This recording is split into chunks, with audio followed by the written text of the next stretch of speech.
हाँ हाँ हाँ दादा बोलिए।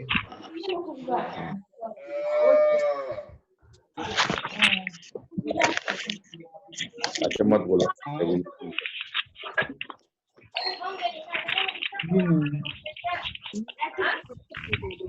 দেখি আজি খবরটা নিয়ে আসি। দাঁড়া তুমি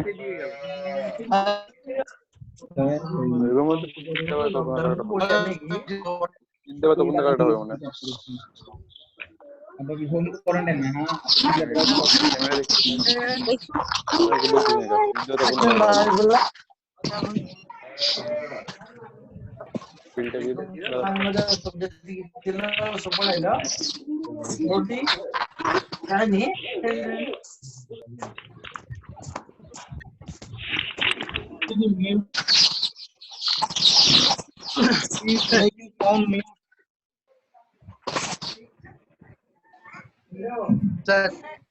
कुआडे हेरा हरर को ढल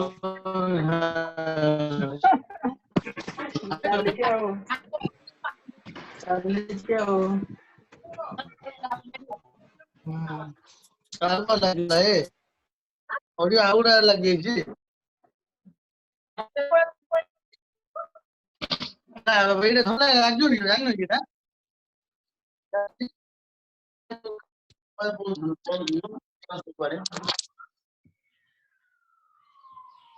अब आ रहा है किसी का आवाज? आपका किस नाम से है?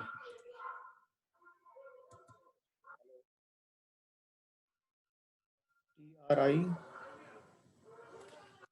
नहीं दिखा रहा।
चलिए आवाज आ रही होगी आप सभी को, अपना म्यूट कर लीजिएगा जिस जिसका रहता है अभी।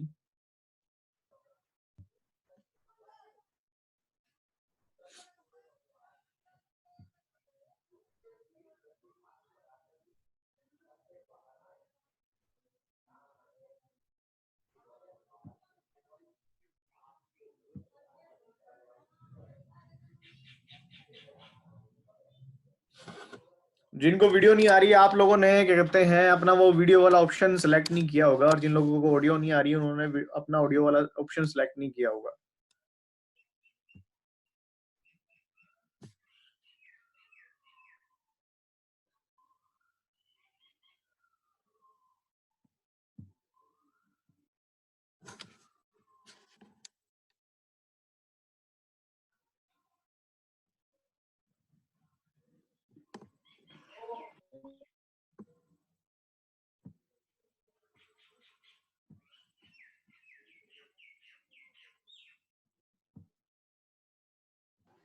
मनीष हाँ जी, स्टार्ट कर दे।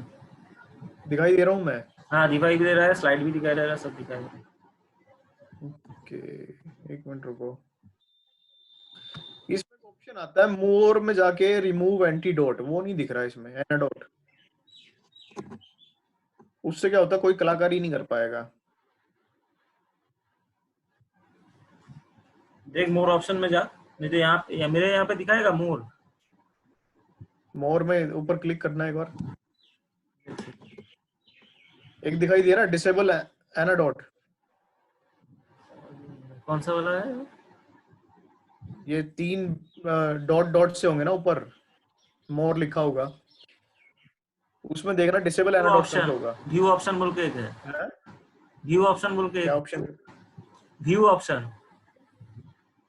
नहीं नहीं नहीं नहीं, ऊपर ऊपर देखा आपने जहाँ माइक लिखा हुआ है, stop video, manage participant, new slide, pose slide, हाँ हाँ हाँ हाँ, साइड में जाओगे मोर का ऑप्शन होगा एक। मोर ऑप्शन ही तो नहीं दिखाई दे रहा है। अरे 3 डॉट लिखा होगा, रिमोट पोल्स है, कंट्रोल। पोल्स है, पोल्स। उसमें कहीं लिखा है कि डिसेबल ऑल एनाडोट्स।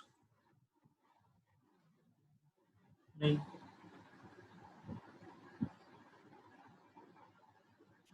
नहीं लिखा है। चलिए कोई नहीं, बाद में देख लेंगे हम लोग। फोन आया, एक मिनट रुकिए।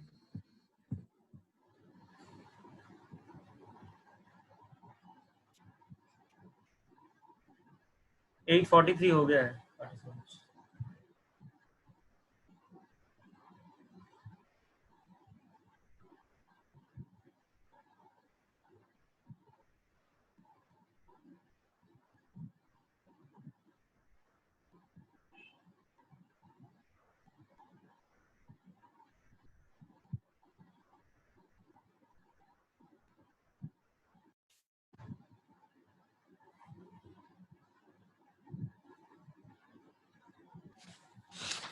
चलिए स्टार्ट करते हैं। आवाज आ रही होगी सभी लोगों को। अगर आपको आवाज आ रही है तो एक हैंड रेज का ऑप्शन आता है, आवाज आ रहा है, आवाज आ रहा है। आप उस पर क्लिक करिएगा तो हमें पता चल जाएगा कि आपकी आवाज आ रही है। 37, 38, 39, 40, 45, 50। ठीक है ठीक है ठीक है, पता चल गया, पता चल गया बस। चलिए शुरू करते हैं। कोशिश करिएगा, क्या कहते हैं, एक पेपर पेन अपने पास रख लीजिए क्योंकि आज का टॉपिक बहुत जरूरी है। एग्री के बारे में हम आज बात करेंगे, तो कोशिश करिएगा कि एक पेपर पेन अपने पास रखें आप, और जो जरूरी चीजें हैं उनको आप नोट डाउन कर लें। और जो मेन जो पार्ट आएगा डोज जिसमें होगा, पर प्रोडक्ट जिसमें डोज होगा, उसमें आप क्या करिएगा, या तो उसको नोट डाउन कर लीजिएगा सही से, या फिर आप उसको उसका फोटो खींच लीजिएगा, या स्क्रीन पे जाके उसको उसका स्क्रीनशॉट ले लीजिएगा। तो स्टार्ट करते हैं, ज्यादा टाइम लेते हैं, स्टार्ट करते हैं। सामने स्क्रीन आपको सबको दिख रहा होगा। मैं अपने बारे में बता देता हूँ, मेरा नाम मनीष वत्स है, मैं वेस्टीज में एग्रीकल्चर ट्रेनर काम कर रहा हूँ। और आज हम बात करेंगे हमारे एग्री के क्या प्रोडक्ट्स हैं और आप उनको यूज करके कैसे अपने लेवल को बढ़ा सकते हैं, चेक को बढ़ा सकते हैं, आप अपनी खेती को सुधार सकते हैं। क्योंकि एग्री एक ऐसा प्राइम सेक्टर है जिसपे फोकस किए बिना पॉसिबल नहीं है ग्रोथ लेना। क्योंकि अगर आजकल का आप सिचुएशन देखें, जो अभी कंडीशन चल रही है इंडिया में, सारे चीजें बंद है, सारी चीजें लॉकडाउन के अंडर में है, इंडस्ट्रीज बंद है, फैक्ट्रीज बंद है, कंपनीज बंद है। पर एक चीज जो बंद नहीं है वो क्या है, आपका एग्रीकल्चर। आप डेली खाना खा रहे हैं, डेली कंज्यूम कर रहे हैं खाने पीने की चीजें, वो कहाँ से आता है, आपका एग्रीकल्चर से, आपका खेतों से। तो ये एक ऐसा सेक्टर है जो कभी बंद नहीं हो सकता। ये कभी भी आपका, चाहे लॉकडाउन हो, चाहे कितना ही रिसेशन हो, चाहे कितना ही डिजास्टर आए, फार्मिंग करना कोई नहीं छोड़ेगा, फार्मिंग होती रहेगी। क्योंकि ये बिल्कुल प्राइमरी सेक्टर है जो सबसे ज्यादा इंडिया में एम्प्लॉयमेंट देता है, और सबसे ज्यादा लोग डिपेंड करते हैं आपका एग्रीकल्चर। तो शुरू करते हैं, ज्यादा डिटेल में नहीं जाएंगे, सिंपल सिंपल बात करेंगे टू द पॉइंट कि क्या एग्री के प्रोडक्ट हैं हमारे, उनको कैसे आप यूज करके, क्या कहते हैं, आप अपनी खेती को सुधार सकते हैं, अपने लेवल को बढ़ा सकते हैं। अच्छा, लास्ट में हम लोग क्या करेंगे, लास्ट में मैं आपको एक ग्रुप का लिंक भेज दूंगा, जिसपे अगर आप क्लिक करेंगे तो आप एक पर्टिकुलर ग्रुप को ज्वाइन कर लेंगे। तो अगर आपको ये स्लाइड भी चाहिए होगा, या फिर और भी बाकी की अगर कोई डिटेल चाहिए होंगी आपको एग्री की, तो आप उस ग्रुप में से ले पाएंगे। तो लास्ट में मैं आपको लिंक शेयर कर दूंगा, जिसके ऊपर क्लिक करके आप उस ग्रुप में ज्वाइन हो जाएंगे और आगे आपको जो भी डिटेल चाहिए होंगी एग्री से रिलेटेड आपको उस ग्रुप में वो मिलती रहेंगी। तो शुरू करते हैं, ज्यादा टाइम नहीं लेते हैं। हमारे एग्री के 6 प्रोडक्ट हैं, हमारे एग्री के 6 प्रोडक्ट हैं जिनको हमने 3 अलग अलग कैटेगरी में रखा है, जिनको हमने 3 अलग अलग कैटेगरी में रखा है। जो सबसे पहली कैटेगरी है वो है आपका प्लांट प्रोटेक्शन। पहली कैटेगरी है वो है आपका प्लांट प्रोटेक्शन की, हिंदी में बोलेंगे इसको पौध संरक्षण, हिंदी में बोलेंगे इसको पौध संरक्षण। इस कैटेगरी में आपके वो प्रोडक्ट आते हैं जो किसी क्रॉप को किसी डिजीज से बचाने के लिए इस्तेमाल किए जाते हैं। इस कैटेगरी में, प्लांट प्रोटेक्शन की कैटेगरी में आपके वो प्रोडक्ट आते हैं जो किसी क्रॉप को किसी डिजीज से, किसी बीमारी से बचाने के लिए इस्तेमाल किए जाते हैं। इस कैटेगरी में हमारे पास एक प्रोडक्ट है जिसका नाम है एग्री प्रोटेक्ट। इस कैटेगरी में हमारे पास एक प्रोडक्ट है जिसका नाम है एग्री प्रोटेक्ट।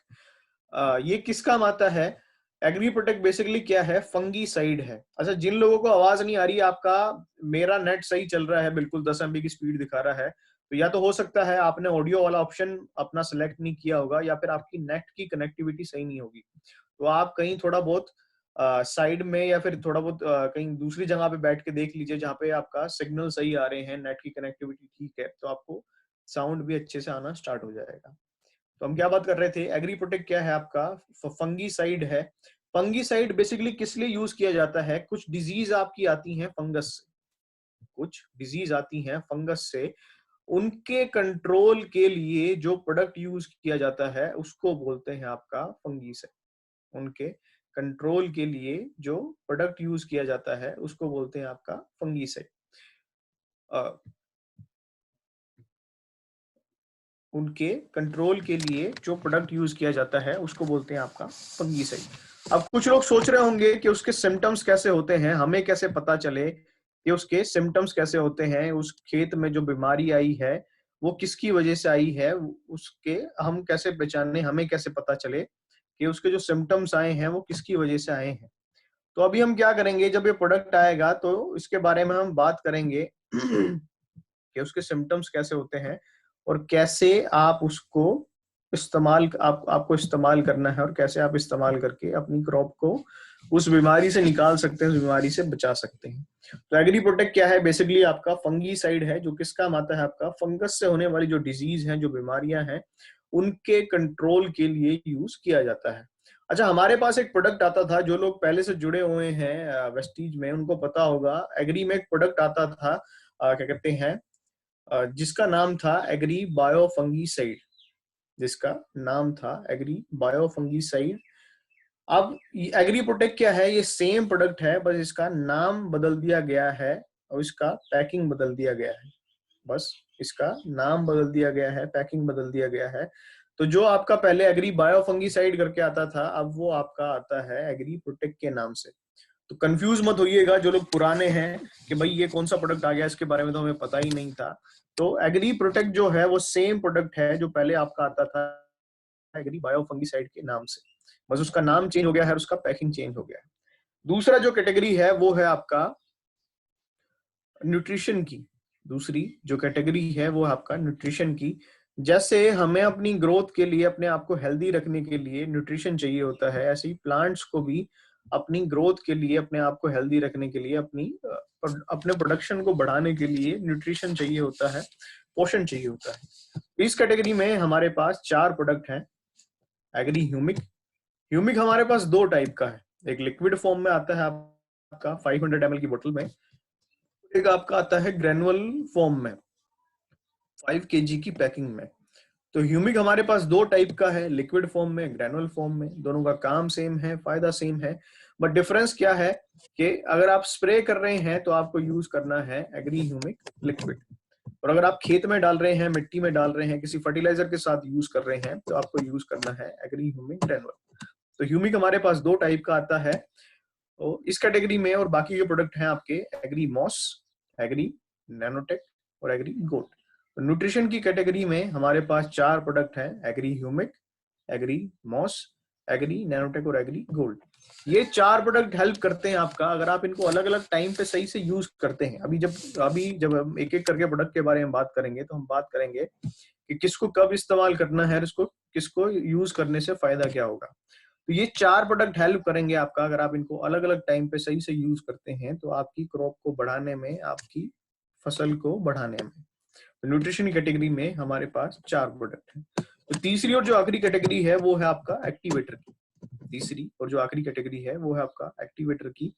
एक्टिवेटर क्या होता है? बेसिकली जो दूसरे की पावर को, दूसरे की एफिशिएंसी को बढ़ा दे। एक्टिवेटर क्या होता है? बेसिकली जो दूसरे की पावर को, दूसरे की एफिशिएंसी को बढ़ा दे। तो इस कैटेगरी में हमारे पास एक प्रोडक्ट है जिसका नाम है एग्री 82। आप सभी लोगों ने इसके बारे में सुना होगा, काफी लोगों ने यूज भी किया होगा क्योंकि सबसे पुराना प्रोडक्ट है। 82 क्या है? एक्टिवेटर है। आप इसको जिसके साथ यूज करेंगे उसकी पावर को, एफिशिएंसी को ये बढ़ा देगा।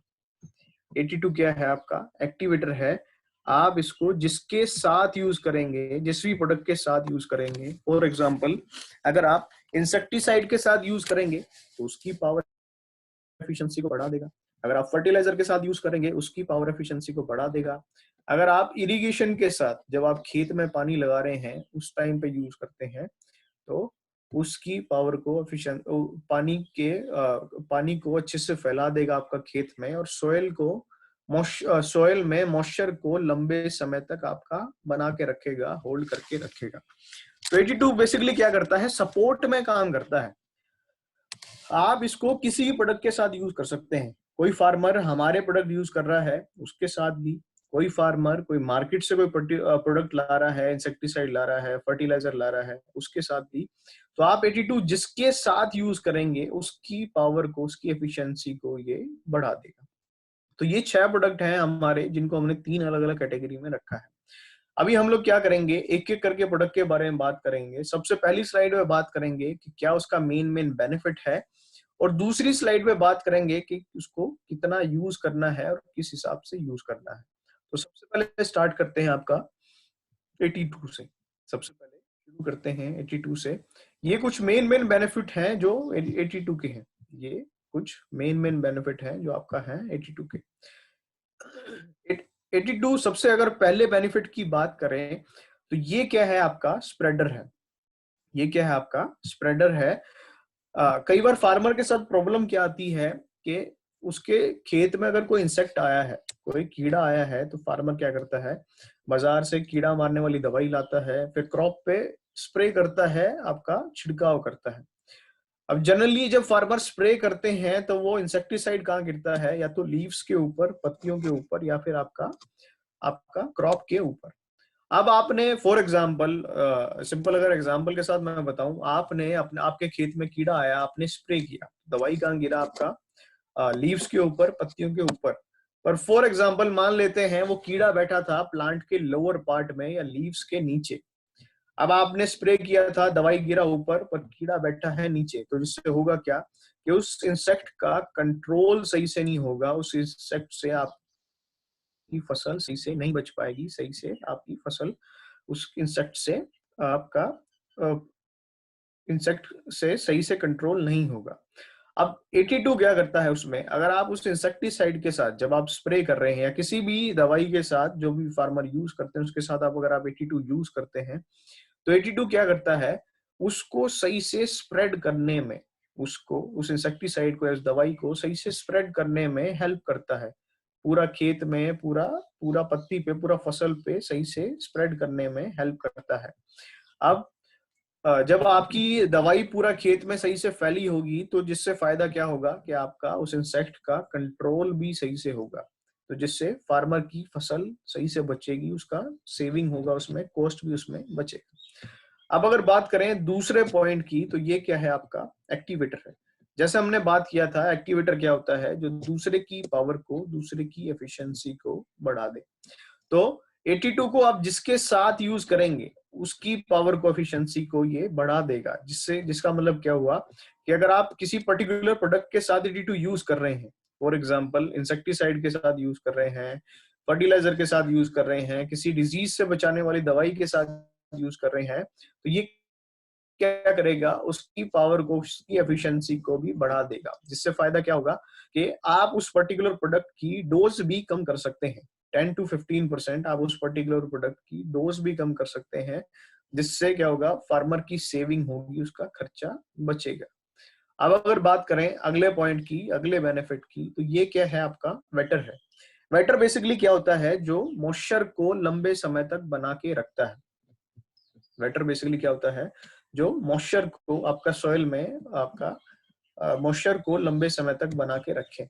आजकल मोस्टली होता क्या है, अगर हम ऑल ओवर इंडिया की बात करें, बारिश के टाइम पे, मॉनसून के टाइम पे, रेनी सीजन में तो चारों तरफ पानी रहता है, पर जैसे आपका क्या कहते हैं, थोड़ा सा समर विंटर आ जाती हैं, तो वाटर अवेलेबिलिटी धीरे धीरे कम होनी स्टार्ट हो जाती है।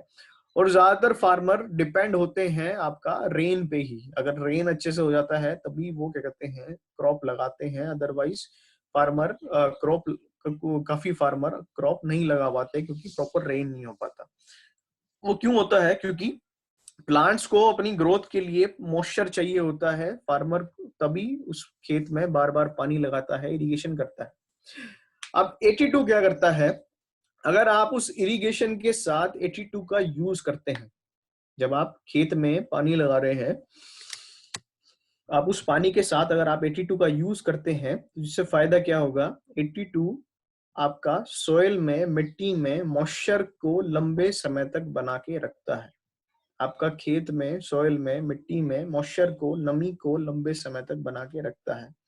जिससे फायदा क्या होगा कि भाई, अगर आपका खेत में मॉइस्चर लंबे टाइम तक बना रहेगा, तो फार्मर को इरिगेशन करने की रिक्वायरमेंट कम पड़ेगी।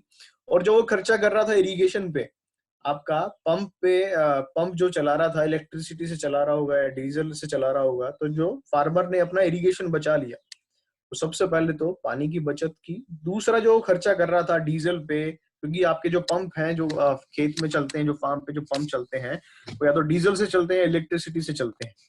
तो जो फार्मर खर्चा कर रहा था इलेक्ट्रिसिटी पे या डीजल पे, वो खर्चा फार्मर ने अपना बचा लिया, वो पैसे आपने अपने बचा लिए। तो देखो, आजकल क्या है, सारे फार्मर अवेयर हैं, उनको पता है मेरा किस में प्रॉफिट है, मेरा किस में लॉस है। तो जब आप ये छोटे छोटे पॉइंट अगर फार्मर के साथ डिस्कस करेंगे, तो वो भी आपकी बात को ध्यान से सुनेंगे और आपके प्रोडक्ट को यूज करना, इस्तेमाल करना वो स्टार्ट कर देंगे। अब अगर बात करें अगले पॉइंट की, होमोजीनियस मिक्सचर। कई बार होता क्या है, फार्मर्स के सामने एक प्रॉब्लम क्या आती है, उन्होंने जो क्या कहते हैं क्रॉप लगाई, उसमें कई बार कीड़ा आ जाता है, और वो क्या करते हैं, फिर बाजार जाते हैं। कई बार फार्मर क्या बोलते हैं कि भाई, मैंने एक बार स्प्रे किया इंसेक्टिसाइड का, तब भी कीड़ा नहीं मरा। फिर फार्मर क्या बोलता है कि मैंने 2-3 बार या 4-5 बार स्प्रे किया, तब जाके उस इंसेक्ट का कंट्रोल सही से हुआ। ये होता क्यों है, आपकी जितनी भी ये केमिकल वाली जो इंसेक्टिसाइड आती हैं, जो दवाइयां आती हैं, ज्यादातर का नेचर ऐसा होता है कि वो सही से पानी में डिसॉल्व नहीं होती, वो सही से पानी में मिक्स नहीं होती हैं, सही से पानी में डिसॉल्व नहीं होती हैं। तो फॉर एग्जाम्पल आप लेते हैं, आपके खेत में कीड़ा आया, आपने क्या किया, टैंक में नीचे डाल ली कीड़ा मारने वाली दवाई, और आपने ऊपर से भर लिया पानी। अब उस दवाई का नेचर ऐसा था कि सही से पानी में डिसॉल्व नहीं होती थी, सही से पानी में घुलती नहीं थी। तो अब हुआ क्या, जहां तक वो दवाई गई, वहां तक तो आपका इंसेक्ट का कंट्रोल हो गया, पर जहां पे दवाई नहीं जा पाई सही से, इंसेक्टिसाइड नहीं सही से जा पाया, वहां पे आपका इंसेक्ट का कंट्रोल सही से नहीं हुआ, क्योंकि आपका वो सही से डिसॉल्व नहीं हुआ था, इंसेक्टिसाइड पानी में सही से घुला नहीं था। तो यही एक रीजन है कि फार्मर को एक इंसेक्ट के कंट्रोल के लिए कई बार 3-4-5 बार या उससे ज्यादा भी स्प्रे करना पड़ता है। अब 82 क्या करता है, अगर आप उस इंसेक्टिसाइड के साथ 82 का यूज करते हैं, जब आप स्प्रे करने जा रहे हैं, उस इंसेक्टिसाइड के साथ 82 का यूज कर रहे हैं, मान लेते हैं आपने टैंक में डाला इंसेक्टिसाइड, उसके साथ 82 डाला आपने, और उसमें डाल लिया पानी। अब वो 82 क्या करेगा, उस इंसेक्टिसाइड को सही से डिसॉल्व करने में, सही से घोलने में, पूरा टैंक में, पूरा पानी में हेल्प करेगा। अब जब आपका इंसेक्टिसाइड सही से घुला होगा पानी में, तो उसका जब आप स्प्रे करेंगे, तो उसका रिजल्ट भी पूरा खेत में आपको सही से दिखेगा। जिससे बेनिफिट क्या होगा, जहां आप पहले 3-4-5 बार स्प्रे कर रहे थे, अब वही कंट्रोल, वही फायदा आपको होगा 1 से 2 स्प्रे में, वही कंट्रोल, वही फायदा आपको मिलेगा 1 से 2 स्प्रे में।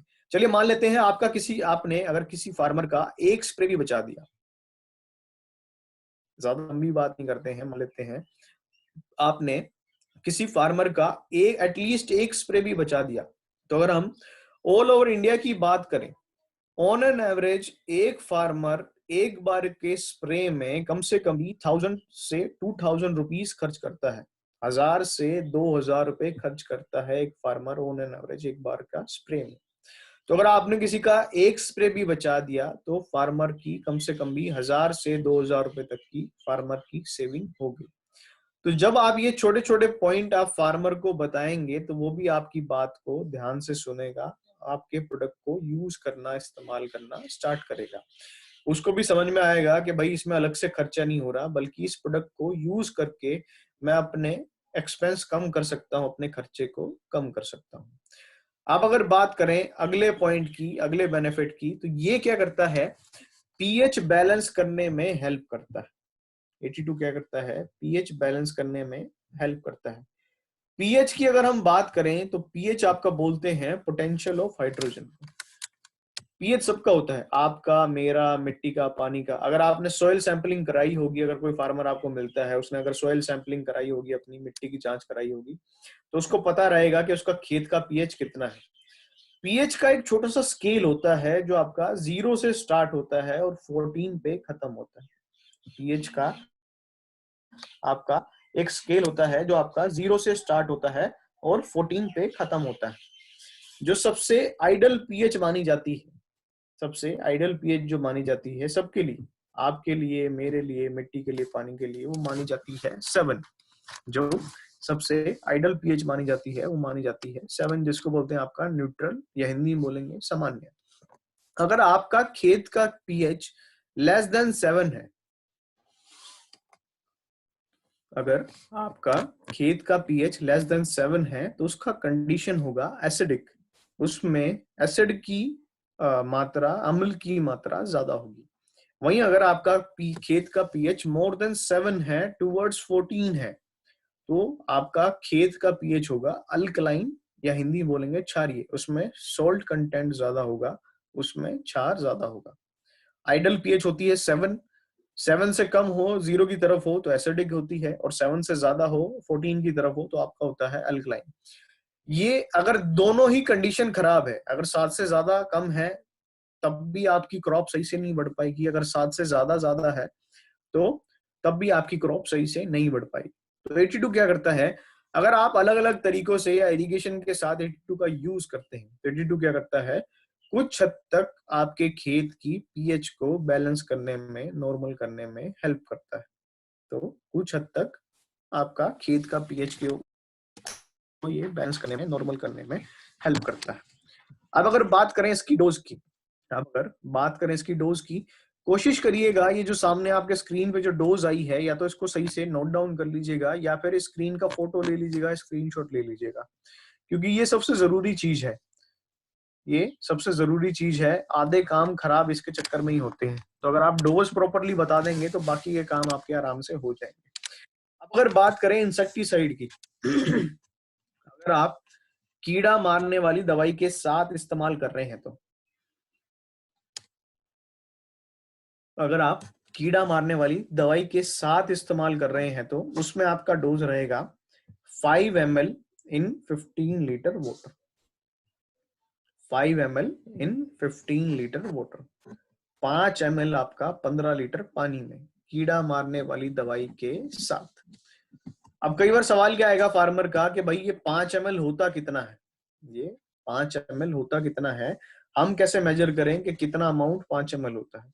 तो 82 का जो हाफ लीटर वाला जो पैकिंग आता है, 82 का जो हाफ लीटर वाला जो पैकिंग आता है, उसके ऊपर का जो कैप है, उसके ऊपर का जो कैप है, उसमें आपका क्या कहते हैं 10 से 12 ml के आसपास 82 आता है। 10 से 12 ml के आसपास आपका 82 आता है। तो अगर आप 5 ml डाल रहे हैं तो आपका हुआ हाफ कैप, आधा ढक्कन आपका 15 लीटर पानी में। तो अगर आप इंसेक्टिसाइड के साथ इस्तेमाल कर रहे हैं तो उसमें डोज रहेगा आपका 5 ml इन 15 लीटर वाटर, 5 ml इन 15 लीटर वाटर। अब अगर बात करें हर्बिसाइड की, हर्बिसाइड को हिंदी में बोलते हैं आपका खरपतवार नाशक। कई बार होता क्या है, अनवांटेड प्लांट्स आ जाते हैं आपका खेत में, जैसे कि आपने लगाया राइस था पर घास आ गया, आपने कोई सब्जी लगाया था पर कोई झाड़ी उग गया। उनको निकालने के लिए भी फार्मर क्या करते हैं, एक पर्टिकुलर प्रोडक्ट का यूज करते हैं जिसको आपका बोलते हैं हर्बिसाइड या वीडीसाइड। हर्बिसाइड या वीडीसाइड। तो अगर आप घास फूस निकालने वाली दवाई के साथ इस्तेमाल कर रहे हैं, हर्बिसाइड के साथ इस्तेमाल कर रहे हैं, तो उसमें आपका डोज रहेगा 15 ml इन 15 लीटर वाटर। 15 ml इन 15 लीटर वाटर हर्बिसाइड के साथ। अब अगर बात करें इरिगेशन की, जब आप खेत में पानी लगा रहे हैं, अगर बात करें इरिगेशन की, जब अगर आप खेत में पानी लगा रहे हैं, अगर आप उसके साथ यूज करते हैं तो कितना यूज करना है, तो उसमें आपका डोज रहेगा 160 ml पर एकड़। 160 ml पर एकड़। अब सवाल कई बार ये आता है कि भाई जब पानी का ही नहीं पता कि मेरे खेत में कितना पानी गया है, तो इसको कैसे यूज करें कि आपका स्प्रेड भी सही से हो जाए और उसका क्या कहते हैं, डोज जितना लगना चाहिए था उतना ही डोज लगे। तो इसको कैसे यूज कर सकते हैं आप इरिगेशन के साथ।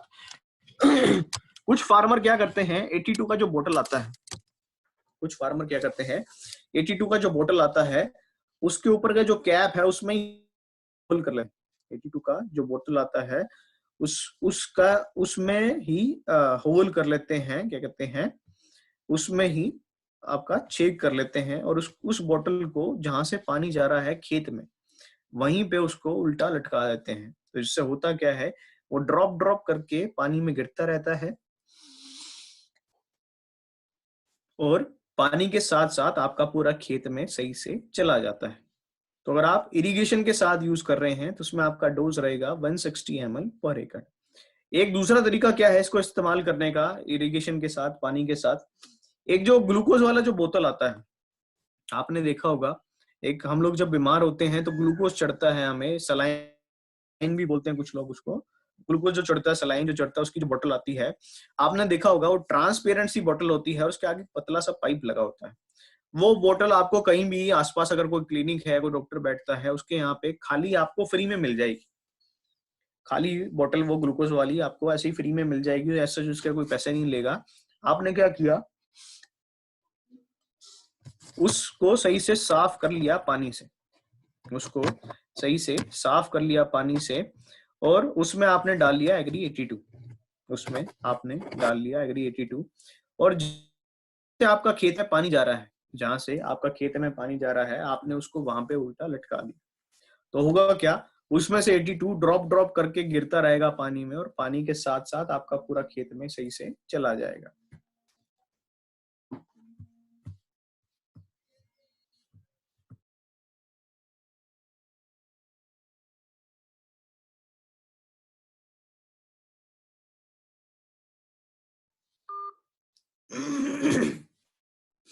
अब अगर बात करें फर्टिलाइजर की, अगर आप फर्टिलाइजर के साथ इसको यूज कर रहे हैं, फॉर एग्जांपल यूरिया के साथ यूज कर रहे हैं, डीएपी के साथ यूज कर रहे हैं,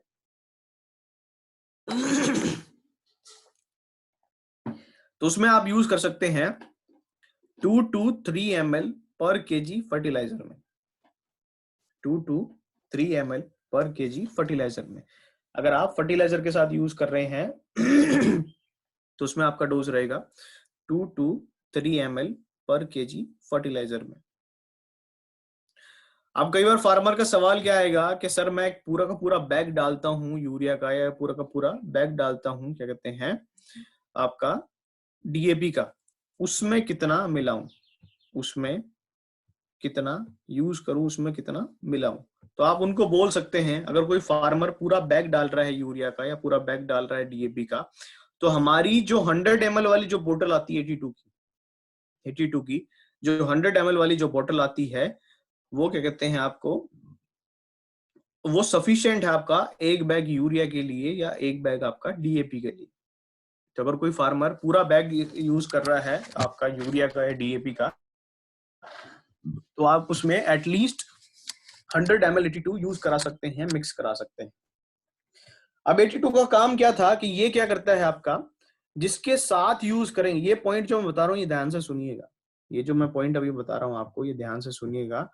82 का मेन बेनिफिट क्या था कि आप इसको जिसके साथ यूज करेंगे उसमें क्या कहते हैं उसकी पावर को एफिशिएंसी को ये बढ़ा देगा, उसकी पावर को एफिशिएंसी को ये बढ़ा देगा। तो इस हिसाब से देखा जाए तो क्या कहते हैं आपका, अगर आप यूरिया के साथ यूज करेंगे तो उसकी पावर को बढ़ा देगा, डीएपी के साथ यूज करेंगे तो उसकी एफिशिएंसी को बढ़ा देगा। तो एक अगर मैं कैलकुलेशन वाइज एक पॉइंट अगर आपको बताऊं अगर आप किसी फार्मर को 82 दे रहे हैं और वो यूरिया या डीएपी के साथ यूज कर रहा है, तो आप उसका डोज भी रिड्यूस करा सकते हैं अप टू 20%। आप उस पर्टिकुलर फर्टिलाइजर का डोज भी रिड्यूस करा सकते हैं अप टू 20%। ये बड़ा काम का पॉइंट है। ये पॉइंट अगर आप फार्मर के साथ डिस्कस करेंगे तो आपकी बात को सही से सुनेगा और आपका प्रोडक्ट यूज करना स्टार्ट कर देगा। एक बार फिर से बता देता हूं, अगर आप किसी फर्टिलाइजर के साथ 82 मिक्स कर रहे हैं, मिला रहे हैं यूरिया के साथ, डीएपी के साथ या किसी और फर्टिलाइजर के साथ, तो आप उस फर्टिलाइजर की डोज भी रिड्यूस करा सकते हैं अप टू 20%। जिससे क्या होगा, क्या कहते हैं, आपका फार्मर का पैसे आपका बचेगा, उसका इनपुट कॉस्ट कम होगा। तो अगर आप किसी फर्टिलाइजर में मिक्स करा रहे हैं तो उसमें आपका डोज रहेगा वो आप उसमें 20% तक उस पर्टिकुलर फर्टिलाइजर की आप डोज भी रिड्यूस करा सकते हैं, डोज भी आप कम करा सकते हैं। अब बात करते हैं आपका अगले प्रोडक्ट की, ह्यूमिक की। जैसे मैंने स्टार्टिंग में बताया था, ह्यूमिक हमारे पास दो टाइप का है, एक लिक्विड फॉर्म में, एक ग्रेनुअल फॉर्म में।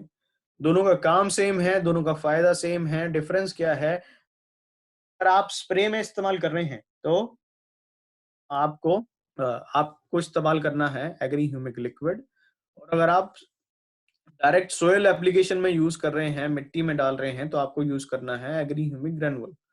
ग्रेनुअल को पानी में मत घोलिएगा, उसको डायरेक्ट मिट्टी में डालना है। उसको या तो पहली बात तो पानी में घोलेगा ही नहीं, तो अगर आपको पानी में घोलना है, स्प्रे में यूज करना है, तो आपको यूज करना है एग्री ह्यूमिक लिक्विड। ह्यूमिक क्या काम करता है आपका, आपकी फसल में, फसल कोई भी हो, चाहे क्रॉप कोई भी हो, आपका सब्जी वाली वेजिटेबल क्रॉप हो, फ्रूट क्रॉप्स हो, ग्रेन क्रॉप्स हो, फ्लावर क्रॉप्स हो, आपका राइस हो, पैडी हो, व्हीट हो, वेजिटेबल हो, आपका मैंगो हो, पपाया हो, बनाना हो, कोई भी क्रॉप हो, टी कॉफी कोई भी क्रॉप हो, ह्यूमिक उनमें जब ग्रोथ का टाइम होता है, उनमें जब ग्रोथ का टाइम होता है, उस समय जो एसेंशियल न्यूट्रिएंट चाहिए वो मिलते हैं आपका ह्यूमिक से। किसी भी क्रॉप में अगर ग्रोथ का टाइम है, उस समय जो एसेंशियल न्यूट्रिएंट चाहिए वो सारे मिलेंगे ह्यूमिक से। अच्छा, ग्रोथ का टाइम कब होता है, जब आपकी फसल में नई नई लीव्स आनी स्टार्ट हो जाती हैं, नई नई पत्ती आनी शुरू हो जाती है, नया नया स्टेम बनना शुरू हो जाता है, प्लांट का ग्रोथ होना स्टार्ट हो जाता है, उसका हाइट बढ़ना शुरू हो जाता है।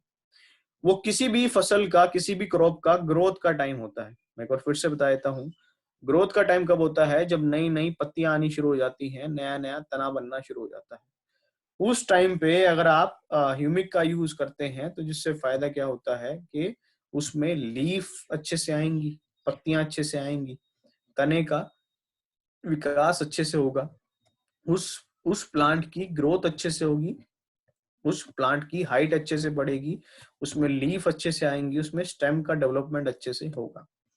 दूसरा ये क्या करता है, अगर आप इसको मिट्टी में डालते हैं, ह्यूमिक को अगर आप सोयल एप्लीकेशन में यूज करते हैं, मिट्टी में डालते हैं, तो ये क्या करता है, आपकी सोयल के टेक्सचर को सुधार देता है, आपकी मिट्टी को भुरभुरा बनाता है, सॉफ्ट बनाता है, उसके टेक्सचर को सुधार देता है, उसकी फर्टिलिटी, उसकी उत्पादक क्षमता को बढ़ा देता है। जिससे फायदा क्या होता है, अगर सोयल सॉफ्ट होगी, पोरस होगी, तो क्या होगा रूट्स डेवलपमेंट अच्छे से होगा, रूट्स डेवलपमेंट अच्छे से होगा, जड़ों का फैलाव अच्छे से होगा, रूट्स डेवलपमेंट अच्छे से होगा, जड़ों का फैलाव अच्छे से होगा, और ग्रोथ के टाइम पे जो न्यूट्रिएंट चाहिए थे वो न्यूट्रिएंट आपकी क्रॉप को सही से मिले। तो इससे फायदा क्या होगा, पत्तियां अच्छे से आएंगी, उसमें स्टेम अच्छे से बनेगा, उस प्लांट का ग्रोथ अच्छे से होगा। तो इस हिसाब से देखा जाए तो ह्यूमिक का सबसे राइट टाइम है किसी भी क्रॉप में, एक बार फिर से बता देता हूं, ह्यूमिक का सबसे राइट टाइम है किसी भी क्रॉप में आपका ग्रोथ के टाइम पे, जब नई नई पत्तियां आ रही हैं, नए नए तने का विकास हो रहा है, क्या कहते हैं आपका नई नई स्टेम बन रही है, उस टाइम पे अगर आप एग्री ह्यूमिक का इस्तेमाल करेंगे तो उससे फायदा क्या होगा, लीफ ज्यादा आएंगी, पत्तियां ज्यादा आएंगी, इनका ग्रोथ भी अच्छे से होगा। अब अगर बात करें क्या कहते हैं आपका इसकी डोज की, अब अगर बात करें डोज की, अगर आप सीड ट्रीटमेंट में इस्तेमाल कर रहे हैं, अगर आप सीड ट्रीटमेंट में इस्तेमाल कर रहे हैं तो उसमें आपका डोज रहेगा 5 to 10 ml पर केजी सीड में, 5 to 10 ml आपका पर केजी सीड में। अगर आप सीड ट्रीटमेंट में इस्तेमाल कर रहे हैं तो उसमें आपका डोज रहेगा 5 to 10 ml आपका पर केजी सीड में। अगर आप रूट ट्रीटमेंट में इस्तेमाल कर रहे हैं, रूट डिपिंग में इस्तेमाल कर रहे हैं, रूट ट्रीटमेंट में इस्तेमाल कर रहे हैं तो उसमें आपका डोज रहेगा 2 to 4 ml पर लीटर पानी में, 2 to 4 ml आपका पर लीटर पानी में, 2 से 4 ml आपका पर लीटर पानी में अगर आप रूट ट्रीटमेंट में इस्तेमाल कर रहे हैं। और अगर आप डायरेक्ट मिट्टी में डाल रहे हैं, जैसे मैंने आपको स्टार्टिंग में बताया था, अगर आप सोयल एप्लीकेशन में यूज कर रहे हैं, डायरेक्ट मिट्टी में डाल रहे हैं, तो आपको इस्तेमाल करना है एग्री ह्यूमिक ग्रेन्युल। तो उसका डोज रहेगा आपका 5 to 8 kg पर एकड़ के हिसाब से, 5 to 8 kg आपका पर एकड़ के हिसाब से। आप ग्रेनुअल को डायरेक्ट भी डाल सकते हैं खेत में, डायरेक्ट मतलब आपने बैग खोला, उसको हाथ में लिया और खेत में फेंक दिया, आपने मिट्टी में फेंक दिया। आप इसको किसी कंपोस्ट के साथ भी मिला के डाल सकते हैं, मिक्स करके डाल सकते हैं। आप इसको जो फार्मर जो बेसिक फर्टिलाइजर यूज करते हैं, यूरिया या डीएपी, उनके साथ भी मिक्स करके डाल सकते हैं। तो ग्रेनुअल को आप कैसे भी यूज कर सकते हैं, डायरेक्ट भी डाल सकते हैं, कंपोस्ट के साथ ही मिला के डाल सकते हैं, और आपका क्या कहते हैं आपका यूरिया डीएपी के साथ ही मिला के डाल सकते हैं। आप इसको किसी भी क्रॉप में यूज कर सकते हैं, चाहे वो सब्जी वाली फसल हो, चाहे वो आपका धान चावल गेहूं हो, आलू टमाटर प्याज हो, या फिर आपका आम केला पपीता कॉफी टी ये सब हो, आप इसको सब में यूज कर सकते हैं। अब अगर बात करें स्प्रे की, तो अगर आप स्प्रे कर रहे हैं या करा रहे हैं तो उसमें आपका डोज रहेगा 2 से 4 ml पर लीटर पानी में, 2 से 4 ml आपका पर लीटर पानी में। स्प्रे में आपका डोज रहेगा 2 से 4 ml आपका पर लीटर पानी में। अब अगर बात कर लेते हैं एग्री प्रोटेक्ट की, बात कर लेते हैं एग्री प्रोटेक्ट की। ये क्या है आपका, बेसिकली फंगीसाइड है जो किस काम आता है, आपका फंगस से होने वाली जो बीमारियां हैं। एग्री प्रोटेक्ट क्या है, फंगीसाइड है जो फंगस से होने वाली जो बीमारियां हैं उसमें उससे बचाने के लिए इस्तेमाल किया जाता है। अब कई बार सवाल क्या आता है कि भाई इसके सिम्टम्स कैसे होते हैं फंगस वाली बीमारी के, हमें कैसे पता चले कि जो बीमारी आई है वो किसकी वजह से आई है, हमें कैसे पता चले कि जो बीमारी आई है क्या कहते हैं उसमें उसके सिम्टम्स कैसे होते हैं। अच्छा, काफी लोग सवाल कर रहे हैं तो मैं अभी सवाल का जवाब नहीं दे पाऊंगा क्योंकि 1000 लोग हैं, सवाल देने लग जाएंगे तो 3 घंटे लग जाएंगे। मैं आपको क्या करूंगा, लास्ट में ग्रुप का लिंक दे दूंगा, जिन लोगों के जो भी सवाल हैं आप अपना नोट डाउन कर लीजिएगा, लास्ट में ग्रुप का लिंक दे दूंगा को। अगर आप उस लिंक पे क्लिक करेंगे तो आप एक पर्टिकुलर ग्रुप को ज्वाइन कर लेंगे, तो आप अपने सवाल उस ग्रुप में पूछ लीजिएगा, क्योंकि अभी काफी सारे लोग हैं और हमारे पास टाइम भी कम है, तो इसलिए मैं अभी आपके सवाल के जवाब नहीं दे पाऊंगा। आप अपने सवाल नोट डाउन कर लीजिएगा। लास्ट में एक पर्टिकुलर लिंक दे दूंगा मैं आपको आपके चैट बॉक्स में, तो अगर आप उस पर क्लिक करेंगे, जब ये ट्रेनिंग खत्म हो जाएगी लास्ट में मिलेगा वो लिंक। कभी आप ये मैसेज ना करने लग जाएं कि सर लिंक नहीं आया, लिंक नहीं मिल रहा, सर कहाँ गया। तो लास्ट में आपको मैं लिंक दे दूंगा, आप उस लिंक पे क्लिक करेंगे तो आप एक पर्टिकुलर ग्रुप में आप ऐड हो जाएंगे। उसमें आप अपने सवाल पूछ सकते हैं, या फिर आपको ये पीडीएफ पीपीटी कुछ भी चाहिए होगा तो वो भी आपको उस ग्रुप में मिल जाएगा। तो अब हम बात कर रहे थे कि फंगस से होने वाली बीमारी के सिम्टम्स क्या होते हैं, फंगस से होने वाली बीमारी के सिम्टम्स क्या होते हैं। आपके सामने स्क्रीन पे कुछ फोटोज दिखाई दे रहे होंगे, आपको कुछ लीव्स दिखाई होंगी, कुछ फ्रूट दिख रहा होगा, कुछ आपको टमाटो दिखाई दे रहा होगा। आप देख रहे होंगे एक कुछ लीव्स पे कुछ ब्राउन कलर के स्पॉट होंगे, ब्राउन कलर के स्पॉट होंगे, व्हाइट कलर के स्पॉट होंगे। फंगस से होने वाली बीमारी में क्या होता है, लीव्स पे स्टेम पे ऐसे ब्राउन से, व्हाइट से या ब्लैक से स्पॉट आने स्टार्ट हो जाते हैं। ब्राउन कलर के आपका व्हाइट कलर के या फिर आपका ब्लैक कलर के स्पॉट आने शुरू हो जाते हैं। और अगर आप उनको टच करके देखते हैं, सिंपल, अगर आप उनको टच करके देखते हैं तो एक पाउडर सा आपके हाथ में लग जाता है, एक पाउडर सा आपके हाथ में लग जाता है। तो देखो इसमें सिंपल सा है, इसमें कोई रॉकेट साइंस नहीं है कि भाई हमें डॉक्टर बनना था तो एमबीबीएस की पढ़ाई करनी पड़ी, ऐसे एग्री में काम करना है तो सब कुछ याद करना पड़ेगा, सब कुछ समझना पड़ेगा। सिंपल सा है। अगर जैसे फोटोज में सिम्टम्स दिख रहे हैं आपको ऐसे स्पॉट से, ब्राउन ब्लैक या व्हाइट के स्पॉट से, अगर आपको कहीं खेत में भी दिखते हैं, अगर आपको कहीं खेत में भी दिखते हैं किसी क्रॉप में, तो सीधा समझ जाइएगा कि उसमें जो डिजीज आई है वो आई है आपका फंगस की वजह से। उसमें जो डिजीज आई है पर्टिकुलर वो आई है आपका फंगस की वजह से। तो उसमें आप सीधा इस्तेमाल कर सकते हैं एग्री प्रोटेक्ट, उसमें आप सीधा इस्तेमाल कर सकते हैं एग्री प्रोटेक्ट। एग्री प्रोटेक्ट क्या करेगा, फिर इस डिजीज से बचाने में मदद करेगा। अब अगर बात करें आपका फ्रूट और वेजिटेबल क्रॉप्स की, अगर मैं एक एग्जांपल के साथ बताऊं, आप लोग डेली पोटैटो खाते होंगे, आलू डेली खाते होंगे, टमाटो डेली खाते होंगे। ये दो चीजें ऐसी हैं कि इंडियन डाइट में रह ही नहीं सकती, डेली आपको कहीं ना कहीं मिलेगी, किसी ना किसी डिश में आपको पोटैटो टमाटो जरूर मिलेगा। आपने देखा होगा कई बार, आपने पोटैटो को काट के देखा होगा, टमाटो को काट के देखा होगा, अंदर से गला हुआ निकला होगा, अंदर से काला निकला होगा, सड़ा हुआ निकला होगा, उससे स्मेल आ रही होगी। कई बार फ्रूट्स में भी ऐसे ही होता है, अंदर से खराब निकलते हैं, स्मेल आ रही होती है उनसे, आपका वो खराब निकलते हैं। तो ये सिम्टम्स हैं आपके फंगस के, ये सिम्टम्स हैं आपके फंगस के। तो सिंपल है, अगर आप लीव्स पे ऐसे सिम्टम्स देखें, धब्बे से देखें, स्पॉट से देखें, तो सीधा समझ जाइएगा फंगस है। फ्रूट वेजिटेबल में अगर वो अंदर से गला हुआ निकल रहा है, सड़ा हुआ निकल रहा है, तो सीधा समझ जाइएगा कि वो आपका आया है फंगस की वजह से। उसमें आपको यूज करना है एग्री प्रोटेक्ट। तो अगर आप ऐसे पर्टिकुलर सिम्टम्स देख रहे हैं तो आप सीधा समझ जाइएगा कि वो आपके आए हैं फंगस की वजह से और आपको यूज करना है एग्री प्रोटेक्ट। अब बात कर लेते हैं इसके, ये काम कैसे करता है, एग्री प्रोटेक्ट काम कैसे करता है। अब आप सामने स्क्रीन पे देख रहे होंगे, आपको इमेज तो दिखाई दे रही होगी एग्री बायोफंगीसाइड की, आपको इमेज तो दिखाई दे रही होगी एग्री बायोफंगीसाइड की, पर ऊपर नाम लिखा होगा एग्री प्रोटेक्ट। आपको इमेज ग्रीन कलर का बॉक्स दिख रहा होगा, उस पर एग्री बायोफंगीसाइड लिखा होगा, और ऊपर जब ये टॉपिक स्टार्ट हो रहा है वहां पे लिखा हुआ एग्री प्रोटेक्ट। ये मैंने जानबूझ के क्यों लिखा है, क्योंकि जो बायोफंगीसाइड था उसका ही नाम और पैकिंग चेंज हो गया है, अब उसका नाम हो गया है एग्री प्रोटेक्ट। मैं फिर से बता देता हूँ, बायोफंगीसाइड का ही नाम और पैकिंग चेंज हो गया है, अब उसका नाम हो गया है एग्री प्रोटेक्ट।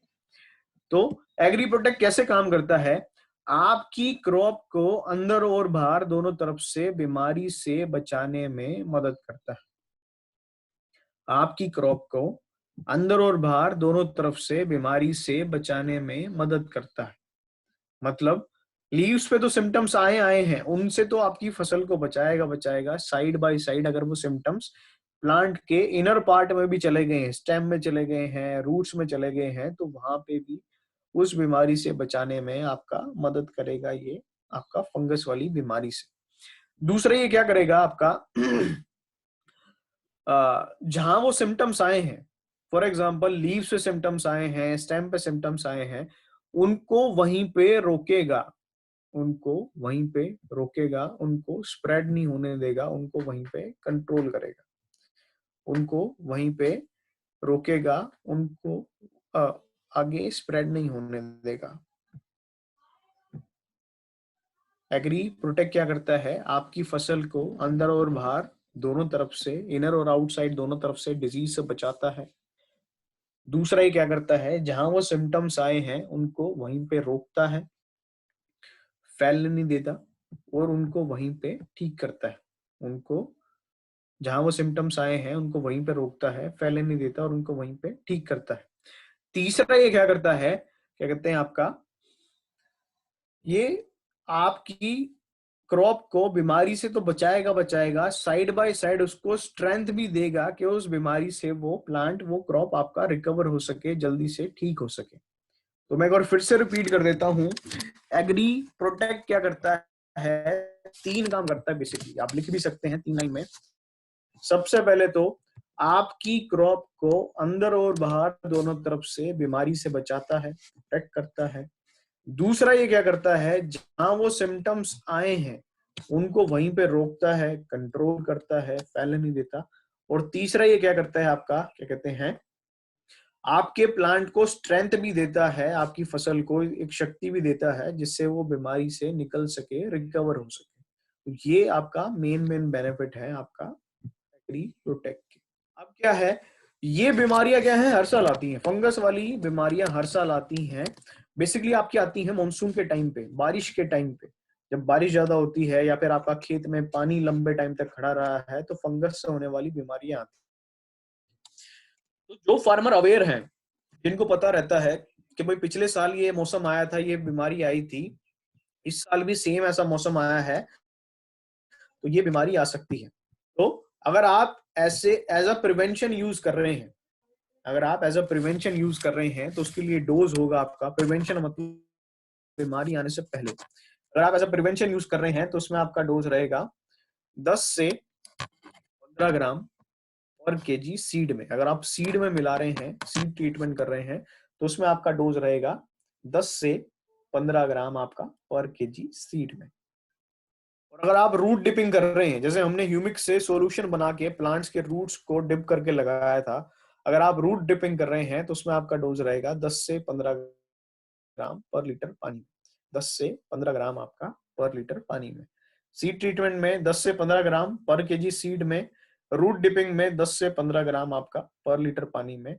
अब अगर बात करें स्प्रे की, अब अगर बात करें स्प्रे की, तो अगर आप स्प्रे कर रहे हैं वेजिटेबल क्रॉप्स में, सब्जी वाली फसलों में, जितनी भी तरीके की सब्जी वाली फसल आती है, अगर आप किसी में भी स्प्रे कर रहे हैं, या फ्लावर क्रॉप्स में, फूल वाली फसलों में, तो उसमें आपका डोज रहेगा 15 से 20 ग्राम 15 लीटर पानी में।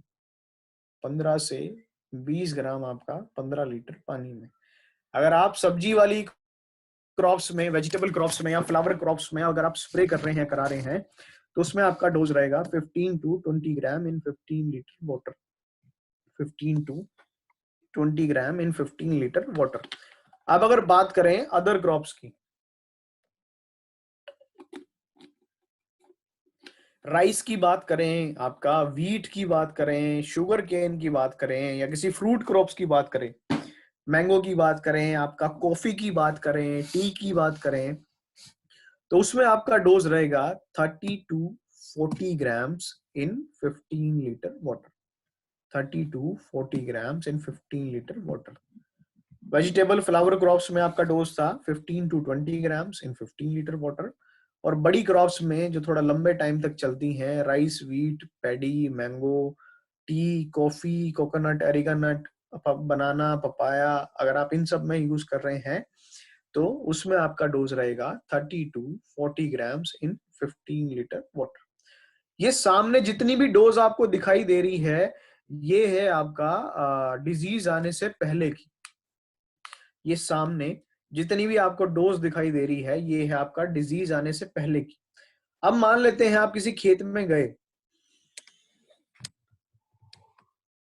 मान लेते हैं अब आप किसी खेत में गए, आपने क्या देखा, उस खेत में वो बीमारी आ गई है, उस खेत में वो बीमारी आ गई है और डिजीज आ गई है।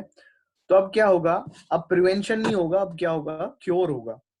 तो बेसिकली एक चीज होगी, अगर किसी क्रॉप में डिजीज आ गई है, कोई बीमारी आ गई है फंगस वाली, तो क्या होगा, सामने आपकी जितनी भी डोज लिखी हुई है अभी, ये हो जाएंगी डबल। आपके सामने जो जो डोज लिखी हुई है अभी, ये हो जाएगी डबल। फॉर एग्जाम्पल, जहाँ 15 होगा वहां 30 हो जाएगा, जहाँ 30 होगा वहां 60 हो जाएगा, जहाँ 40 है वहां हो जाएगा 80।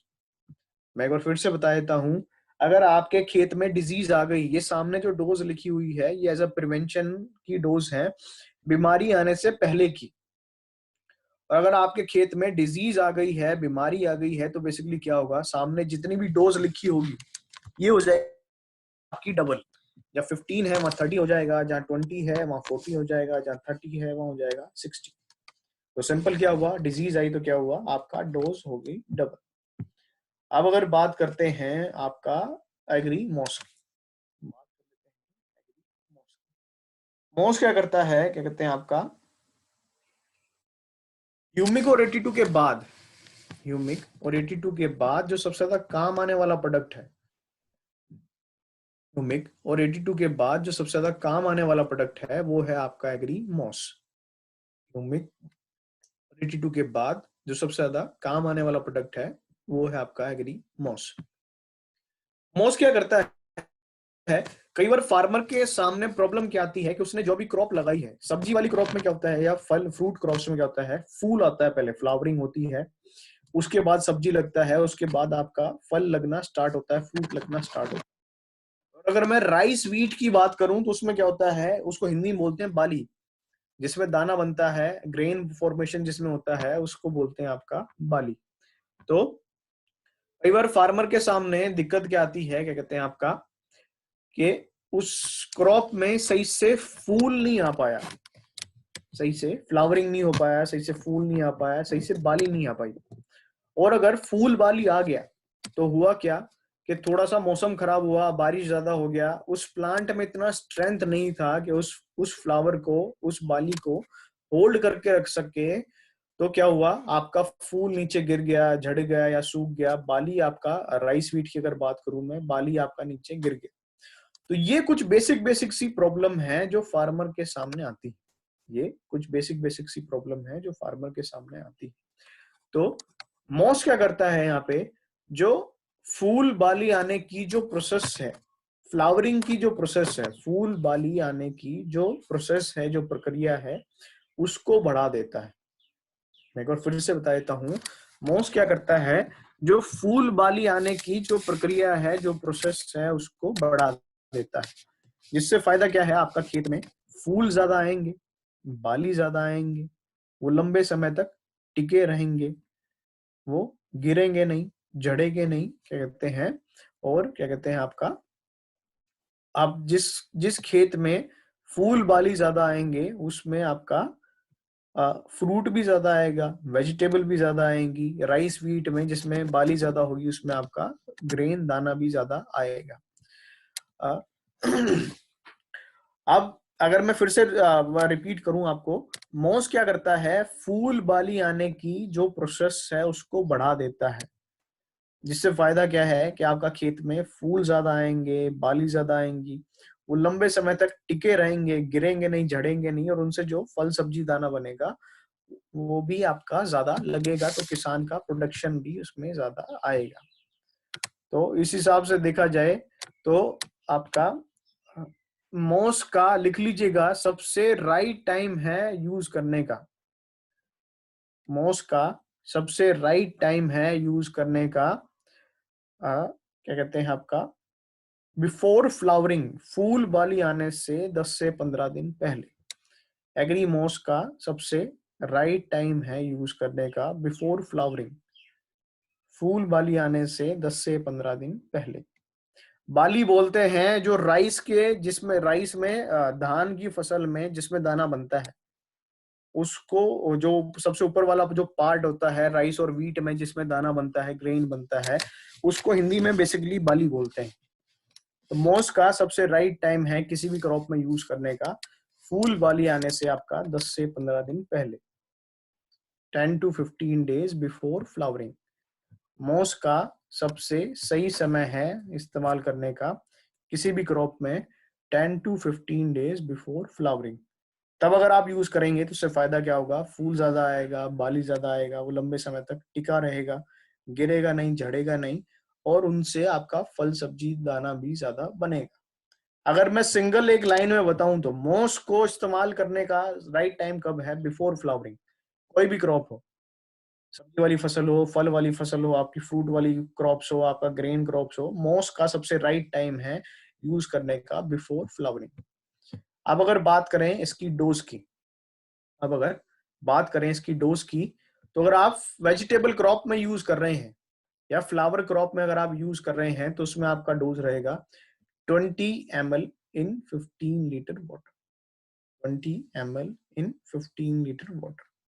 अगर आप वेजिटेबल क्रॉप में यूज कर रहे हैं, अगर आप फ्लावर क्रॉप में यूज कर रहे हैं तो उसमें आपका डोज रहेगा 20 ml in 15 litre water.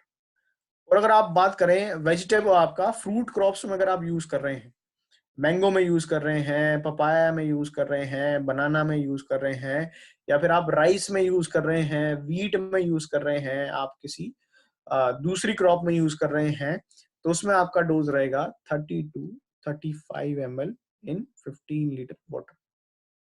Vegetable और फ्लावर क्रॉप में 20 ml इन 15 लीटर वाटर, और बड़ी क्रॉप्स में आपका डोज रहेगा 30 to 35 ml in 15 litre water.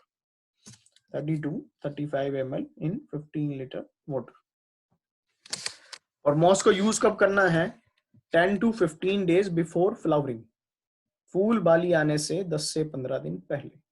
10 to 15 days before flowering. अब बात कर लेते हैं नैनोटेक की। अब बात कर लेते हैं आपका नैनोटेक की।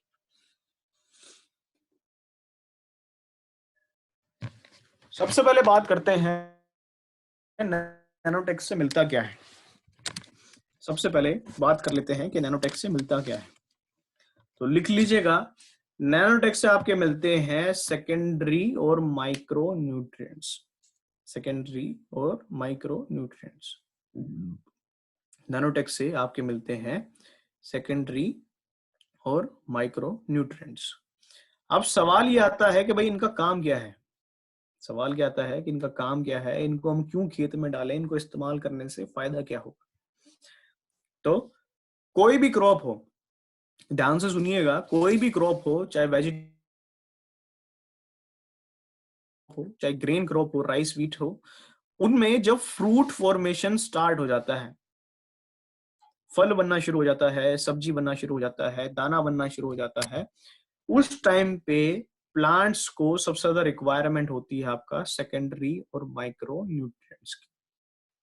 उस टाइम पे प्लांट्स को सबसे ज्यादा रिक्वायरमेंट होती है आपका सेकेंडरी और माइक्रो न्यूट्रिएंट्स की। मैं एक बार फिर से बता देता हूँ, कोई भी फसल हो, जब उसमें फ्रूट फॉर्मेशन स्टार्ट हो जाता है, फल बनना शुरू हो जाता है, सब्जी बनना शुरू हो जाता है, तब उनको सबसे ज्यादा रिक्वायरमेंट होती है आपका सेकेंडरी और माइक्रो न्यूट्रिएंट्स की। वो आपका बेसिकली किससे मिलते हैं? आपका क्या कहते हैं, नैनोटेक से। वो किससे मिलते हैं? आपका नैनोटेक से। नैनोटेक से क्या मिलता है? आपका सेकेंडरी और माइक्रो न्यूट्रिएंट्स, जिनका काम सबसे ज्यादा कब होता है? जब आपका फ्रूट, आपकी क्रॉप में फल बनना शुरू होता है, दाना बनना शुरू होता है, या फिर सब्जी बनना शुरू होता है। उस समय प्लांट को सबसे ज्यादा रिक्वायरमेंट रहती है आपका सेकेंडरी और माइक्रो न्यूट्रिएंट्स की। इस हिसाब से देखा जाए तो लिख लीजिएगा, ये मेन पॉइंट है कि नैनोटेक का सबसे राइट टाइम है यूज करने का किसी भी क्रॉप में at the time of fruit formation और ग्रेन फॉर्मेशन। नैनोटेक का यूज करने का राइट टाइम है किसी भी क्रॉप में at the time of fruit formation और at the time of grain formation. फल बनते समय, दाना बनते समय, या सब्जी बनते समय। फल बनते समय, दाना बनते समय, या सब्जी बनते समय, at the time of fruit formation और at the time of grain formation. जिससे फायदा क्या होगा? अगर आप उस टाइम पे नैनोटेक का यूज करते हैं, जब आपका खेत में थोड़ा थोड़ा सब्जी आना शुरू हो गया है, थोड़ा थोड़ा दाना बनना शुरू हो गया है, थोड़ा थोड़ा फ्रूट आना शुरू हो गया है, अगर आप उस टाइम पे नैनोटेक का यूज करते हैं, तो उससे फायदा क्या होगा? उस क्रॉप में, उस फ्रूट, वेजिटेबल, ग्रेन में कलर सही से आएगा। लिख लीजिएगा, मैं टू द पॉइंट बता रहा हूँ आपको। अगर आप नैनोटेक यूज करते हैं किसी भी क्रॉप में, फ्रूट, सब्जी बनते समय, दाना बनते समय, या फल बनते समय, तो उससे फायदा क्या होगा? उस क्रॉप में, उस फ्रूट, सब्जी, दाने में कलर सही से आएगा, वेट सही से आएगा, वजन सही से आएगा, उसका साइज सही से आएगा, उसमें जितना भी साइज आना चाहिए था उसमें शाइन सही से आएगा, उसका क्वालिटी अच्छे से आएगा, उस, मैं फिर से बता देता हूँ, उस फल, सब्जी, दाने में वेट सही से आएगा, कलर सही से आएगा, साइज सही से आएगा, उसका क्वालिटी अच्छा होगा, उसका टेस्ट, फ्लेवर अच्छा होगा। तो नैनोटेक का सबसे राइट टाइम है किसी भी क्रॉप में यूज करने का at the time of fruit formation और at the time of grain formation. अगर आप उस टाइम पे नैनोटेक का यूज करते हैं तो उससे फायदा क्या होगा? आपका खेत में फल सही से आएगा, दाना सही से आएगा, और उसमें क्या कहते हैं, आपका उसमें चमक सही से आएगी, शाइन सही से आएगी, वेट अच्छे से आएगा, उसमें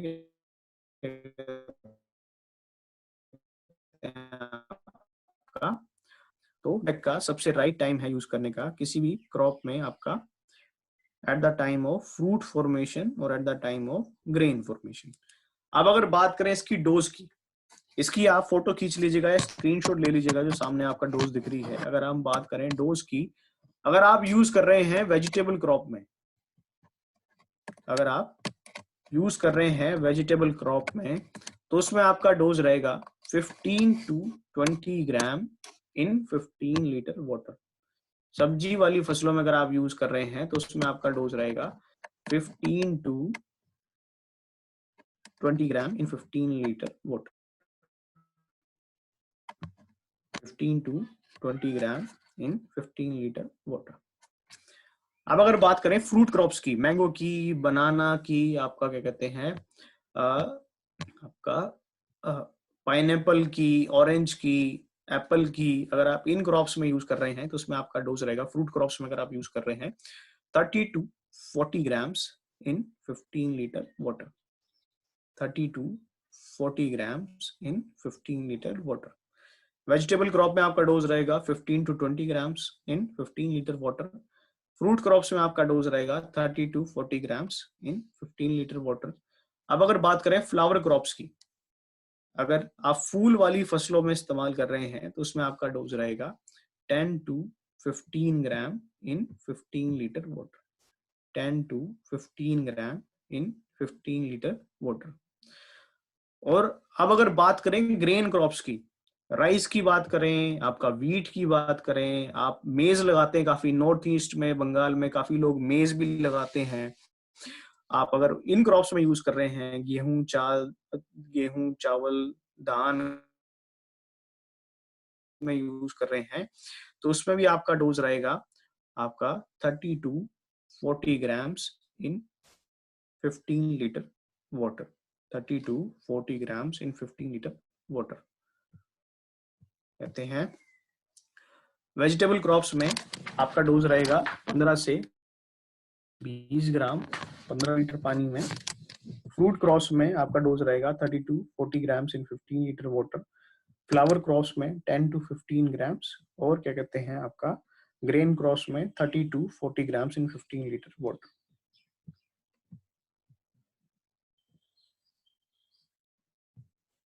अब क्या कहते हैं आपका बात करते हैं गोल्ड की, बात करते हैं गोल्ड की। गोल्ड क्या करता है, एक एक्टिविटी होती है प्लांट्स में, क्रॉप्स में, जिसको बोलते हैं मेटाबॉलिक एक्टिविटी। फसलों में या इंसानों में भी एक एक्टिविटी क्या होती है, जिसको बोलते हैं आपका मेटाबॉलिक एक्टिविटी। कई बार होता क्या है, फार्मर के सामने एक प्रॉब्लम क्या आती है, कई बार फार्मर के सामने प्रॉब्लम क्या आती है कि फार्मर कई बार क्या बोलता है कि भाई मैंने खेत में कंपोस्ट भी डाल दिया, मैंने खेत में यूरिया भी डाल दिया, मैंने अपने खेत में डीएपी भी डाल दिया, मैंने कोई और फर्टिलाइजर भी यूज किया है, पर जिस हिसाब से मेरा प्लांट का ग्रोथ होना चाहिए था, मेरा फसल का बढ़वार होना चाहिए था, उस हिसाब से मेरा प्लांट का, मेरी क्रॉप का ग्रोथ नहीं हुआ। तो इसका मतलब हुआ क्या कि भाई जो फार्मर ने न्यूट्रिएंट्स यूज किए थे, जो फर्टिलाइजर फार्मर ने यूज किए थे, वो आपका मिट्टी में तो है, सॉइल में तो पड़े हुए हैं, पर आपका प्लांट या क्रॉप उसको सही से एब्जॉर्ब नहीं कर पा रहा है, सही से नहीं ले पा रहा है, सही से एब्जॉर्ब नहीं कर पा रहा है, सही से नहीं ले पा रहा है, क्योंकि उसका मेटाबॉलिक एक्टिविटी सही नहीं है। तो गोल्ड क्या करता है, उस मेटाबॉलिक एक्टिविटी को इंप्रूव कर देता है प्लांट्स में।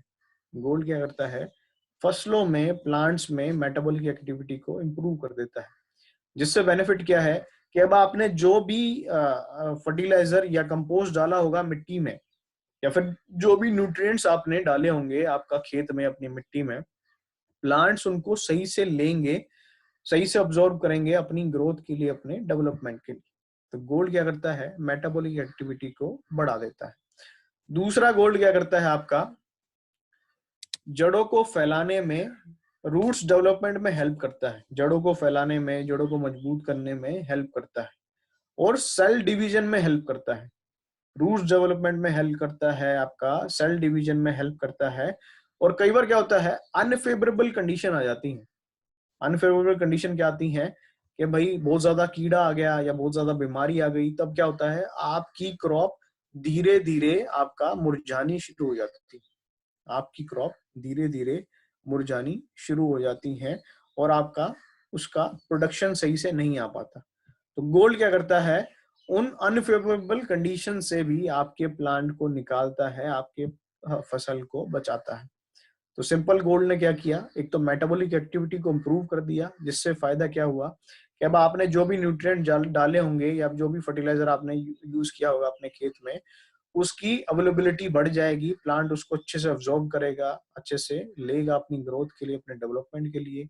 दूसरा गोल्ड क्या करेगा कि भाई आपका सेल डिवीजन में हेल्प करेगा, आपका रूट्स डेवलपमेंट में, जड़ों को फैलाने में मदद करेगा। तीसरा ये क्या करेगा, जो कई बार जो स्ट्रेस आ जाता है प्लांट्स में कि भाई बहुत ज्यादा कीड़ा आ गया, तब आपकी फसल स्ट्रेस में आ जाती है, तनाव में आ जाती है, या फिर बहुत ज्यादा बीमारी आ गई, तो उससे रिकवर करने में भी जो स्ट्रेंथ चाहिए होती है वो भी आपकी सारी मिलती है गोल्ड से। तो गोल्ड को आप कभी भी किसी भी क्रॉप में इस्तेमाल कर सकते हैं। जब आपको लगे कि भाई क्रॉप का ग्रोथ अच्छे से नहीं हो रहा, उसका डेवलपमेंट अच्छे से नहीं हो रहा, कि भाई हमने फर्टिलाइजर तो सब कुछ डाल दिया, हमने यूरिया भी डाल दिया, ह्यूमिक भी डाल दिया, डीएपी भी डाल दिया, कंपोस्ट भी डाल दिया, पर जिस हिसाब से ग्रोथ होना चाहिए था प्लांट का, क्रॉप का, नहीं हो पा रहा, तो गोल्ड को आप किसी भी क्रॉप में किसी भी समय आप इसका इस्तेमाल कर सकते हैं। अब अगर बात करें इसकी डोज की, तो अगर आप स्प्रे में यूज कर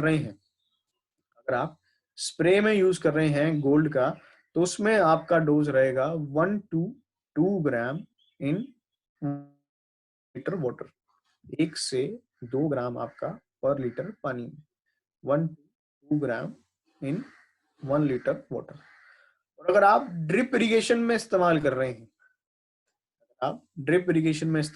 हैं, या फिर इसको डायरेक्ट खेत में डाल रहे हैं, किसी कंपोस्ट के साथ मिला के, किसी फर्टिलाइजर के साथ मिला के, काउ डंग के साथ अगर आप मिला के, अगर आप डायरेक्ट सोयल एप्लीकेशन में यूज कर रहे हैं, मिट्टी में डाल रहे हैं, तो उसमें आपका डोज रहेगा 100 to 200 ग्राम पर एकड़, 100 to 200 ग्राम पर एकड़।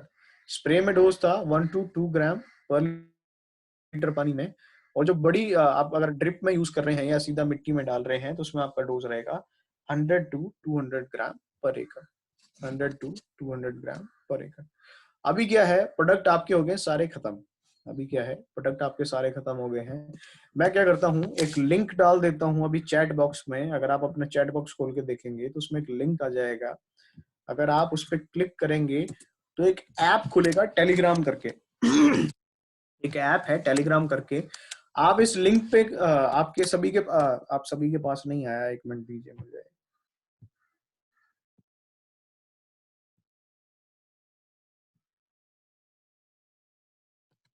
एक मिनट, अभी मेरे को मैसेज मत करिए कोई भी, मैं चैट बॉक्स में डाल रहा हूं। अभी आप सभी के पास एक लिंक आया होगा, आप लोगों के पास, सबके पास एक लिंक आया होगा। अगर आप इस लिंक पे क्लिक करेंगे, अगर आप फोन से यूज कर रहे हैं, तो एक ऐप खुल जाएगा टेलीग्राम करके। अगर आपने डाउनलोड किया होगा ये ऐप को, तो आप डायरेक्ट इस ग्रुप में ज्वाइन कर सकते हैं, नहीं तो आप क्या कहते हैं, आप इस लिंक को कॉपी कर लीजिएगा, और जब आप क्या कहते हैं वो ऐप को डाउनलोड कर लेंगे और तब आप सर्च करेंगे, तो आप उस पर्टिकुलर लिंक के थ्रू आप जुड़ जाएंगे उसमें। Link not opening, 1 minute.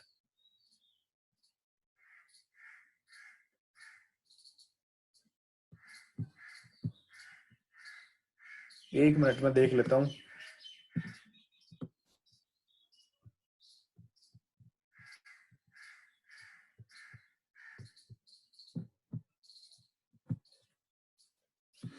ये क्यों नहीं खुल रहा होगा, क्योंकि आपने हो सकता है वो ऐप डाउनलोड नहीं कर रखी थी, या फिर आप सिंपल क्या करिए, आप अगर फोन में कर रहे हैं तो आप इस लिंक को पहले कॉपी कर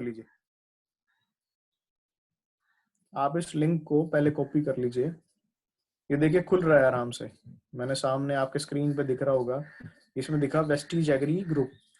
आप जब ये ऐप डाउनलोड कर लेंगे टेलीग्राम, तो उसमें आपका,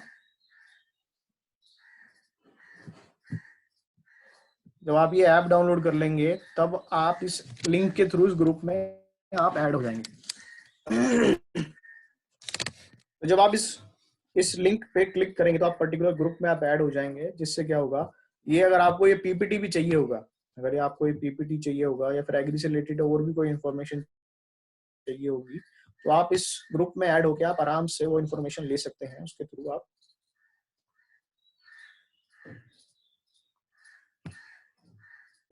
एक मिनट में फिर से डाल लेता हूँ।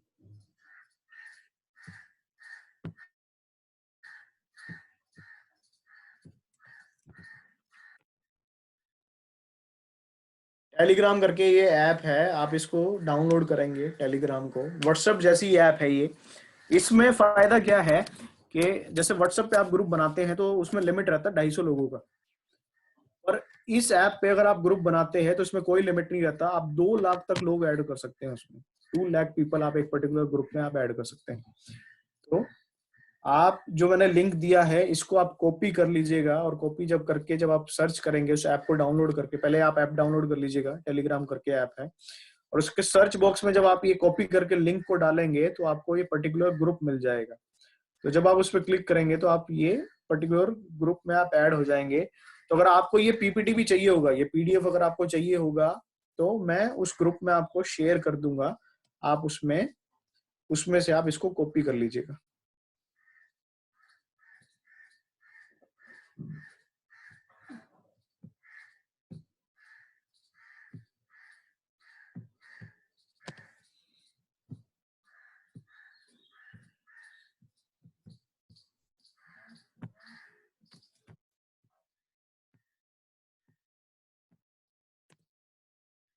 फिर से आ गया होगा आपके पास।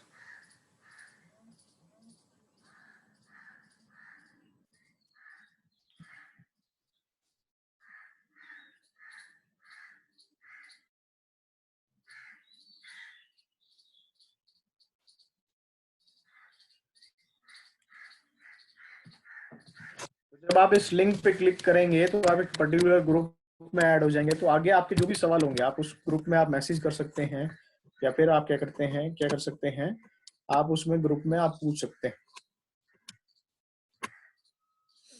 नहीं तो मैं सिंपल एक काम क्या करता हूँ, मैं अपना व्हाट्सएप वाला नंबर आपको दे देता हूँ, और मैं क्या करता हूँ उसमें स्टेटस में इसको लिंक को लगा लेता हूँ। मैं अपना व्हाट्सएप वाला जो नंबर देता हूँ अभी आपको दे देता हूँ। अभी मैसेज मत करिए मुझे, क्योंकि फिर वो बार बार गुम हो रहा है। आप कोई भी मैसेज मत करिए, मैं अपना नंबर शेयर कर देता हूँ आप लोगों को, व्हाट्सएप वाला नंबर।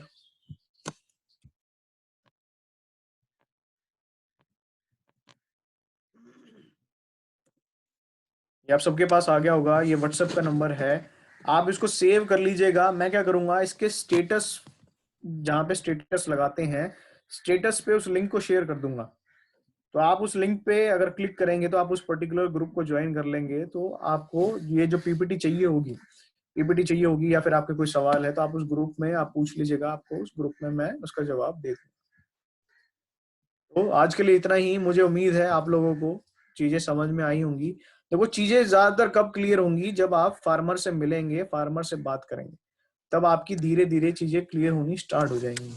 और दूसरा क्या है कि अभी जो कंडीशन चल रहा है, आप लोग इस जो डिजीज जो भी चल रही है, जो कंडीशन चल रही है कोरोना वायरस वाली, इस कंडीशन को हल्के में मत लीजिए। आप अपने घर पे रहिए, अपनी फैमिली का ख्याल रखिए, अपना ख्याल रखिए, हाइजीन बना के रखिए, हाथ वाथ धोते रहिए, और टाइम से अपने सप्लीमेंट लेते रहिए। ये सबसे जरूरी बात है, टाइम से जो आपके हेल्थ सप्लीमेंट है उनको लेते रहिए, क्योंकि वो क्या हेल्प करेंगे, आपकी इम्यूनिटी को बूस्ट करने में हेल्प करेंगे, आपकी हेल्थ को मेंटेन करने में मदद करेंगे। तो कोशिश करिए, जब बिल्कुल जरूरी हो तभी आप घर से बाहर निकले, अदरवाइज आप घर से बाहर ना निकले। अपनी हेल्थ का ख्याल रखें और अपनी फैमिली का भी ख्याल रखें। तो आज के लिए इतना ही। Thank you very much, wish you well.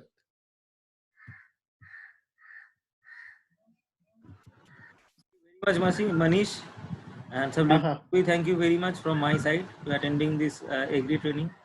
आप सब लोग इस knowledgeable session के बाद बहुत कुछ सीखे होंगे। जैसे ही लॉकडाउन खत्म हो जाए उसके बाद अप्लाई करके और ज्यादा से ज्यादा बिजनेस करना है, आगे बढ़ना है। Thank you very much and wish you well.